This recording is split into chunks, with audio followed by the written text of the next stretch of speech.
because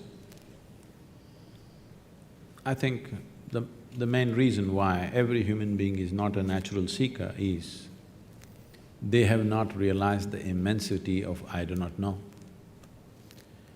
Only if you say I do not know, the possibility of knowing arises, longing to know arises, seeking to know arises, then knowing becomes a possibility and a reality. Everything that you do not know, if you just believe, you destroy the possibility of knowing altogether. But belief is something that builds confidence into a human being, makes him far more sure-footed than others. But confidence without clarity is very disastrous, both for the individual and the larger humanity and the planet itself. See, suppose, let's say my vision is not clear, it is, but I'm just saying. Suppose my vision is not clear, I want to walk through you, but I can't see clearly, but I'm very confident. You know what a disaster I will be for you, all right?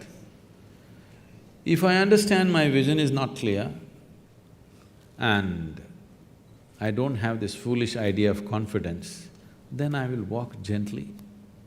I'll seek somebody's help, I'll have some humility to walk through people in a certain way. Otherwise, I will see how to clear my vision, what I have to do for that. But if you have no clarity and you have confidence, it's a dangerous… it's TNT. It's bound to explode on humanity somewhere. It keeps happening here, there. We are just looking at eruptions, small eruptions, but it's bound to happen somewhere large scale. But at the same time, as human intellect is sparkling like never before, for the first time in the history of humanity, more human beings are thinking for themselves than ever before. All these thousands of years, one village or one town with a few thousand people means only one guy would think, others would just take instructions from him. Now almost everybody is able to think. How clearly, how much clarity or confusion is a different thing, but at least they're thinking. As this evolves, I believe in the next 50 to 100 years, as more and more human beings start thinking for themselves, then you will see believing in something will be completely out of vogue. Because essentially believing something means, with all due respect to everybody, essentially believing something means you are not sincere enough to admit that you do not know. We all have to come to this much, what I know, I know, what I do not know, I do not know. This is a fantastic way to be. And I do not know person cannot fight with anybody, that's the biggest thing. I know, always there is a fight. So, all these religious processes which are ended up as religions, at one time when they started as an individual experience for somebody. That person shared his experience with a few people around him, maybe a dozen or maybe 100 or maybe a few thousand he shared. And over a period of time it gets organized and becomes something totally different. So, it has a huge responsibility of handling psychological well-being of the human beings in the sense, see, human beings are psychologically always confused and they don't know where to be, what is their well-being, and for every small thing there is confusion, you know. It's something that I realized when I went to the university. I refused to… I'm sorry, I'm speaking in a university. I refused to sit in the classrooms because it was too uninteresting for me. So I sat in the garden outside under a tree. Once I planted myself there, everybody knew that I'm there every day, without fail, under the tree where all kinds of debates and discussions we started, and people started coming to me with all kinds of problems. You know, students having their own problems, their education problems, boyfriend, girlfriend problems, parental problems. As I sat there and heard through everybody's everything, in these 3 years that I was there, I must have heard thousands of people about their problems. It became like a problem point, anybody has a problem, they come to me. I realized I was the only freako who did not have a problem. Everybody had a problem, which made them normal. I did not know what's the problem. It's not that everything was perfect, but it's just that I didn't view it as a problem. I just saw situations are there, some works for me, some don't work for me. But everybody has a problem. If you really look at it, the problem with humanity is just this. From being a monkey or a chimpanzee to a human being, it's actually a small change, you know. From a chimpanzee to a human being, there is only 1.23% DNA difference, I believe. That's not much, isn't it? We could forget sometime who we are. But what a phenomenal change in the intelligence that we have compared to a chimpanzee or a monkey.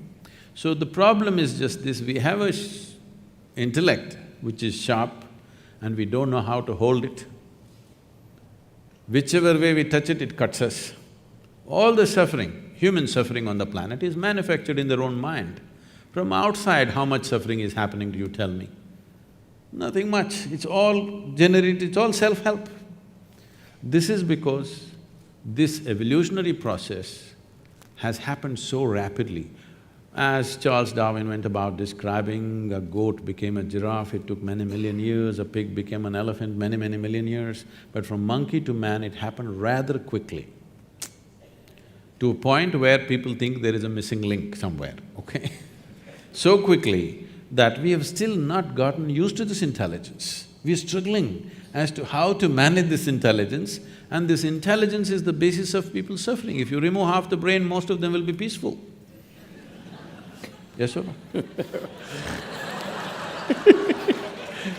Hey, you're the expert, you must tell me. You know, in mental asylums, when people are completely out of control, they are doing lobotomy, remove part of the brain, they become peaceful. So right now, just to be peaceful and happy is such a huge challenge for most human beings, simply because they're not able to conduct the sparkle of their own intelligence. If they were little dumber, they would be peaceful. Yes. So the problem is the problem is of plenty. The problem is not of paucity, it is just that a certain level of intelligence which we are not able to handle because there is no stable platform. There is an intelligence here for which there is no stable platform. Unless you create a stable enough platform, this intelligence will not work for us, it'll work against us, simply because it's a sharp knife. If you don't know how to hold it, it'll cut you up. Why we do not give a knife to a child's hand is not because knife is dangerous, because child's hand is not steady enough. He could become dangerous to himself or to somebody. So this process of perception and understanding and consciousness, all these things are questions being asked by the intellect. Intellect is always looking at the world only in pieces, in bits and pieces, because all the information that comes to the intellect is coming through sense organs, and sense organs perceive everything only by comparison. Without context, they cannot perceive anything. For example, if I touch this glass, it feels cool to me. It is not that I know what is happening with this glass, it is just that my body temperature is in a certain way, because of that I feel it's cool. If I lower my body temperature and touch this would be warm to me. So sense organs are giving a perspective only in comparison, which is useful for survival. What this means is, suppose you're 6 feet tall, you stand like a tall man, you walk like a tall man, you feel like a tall man, you are a tall man. You went to another society where everybody is 8 feet tall.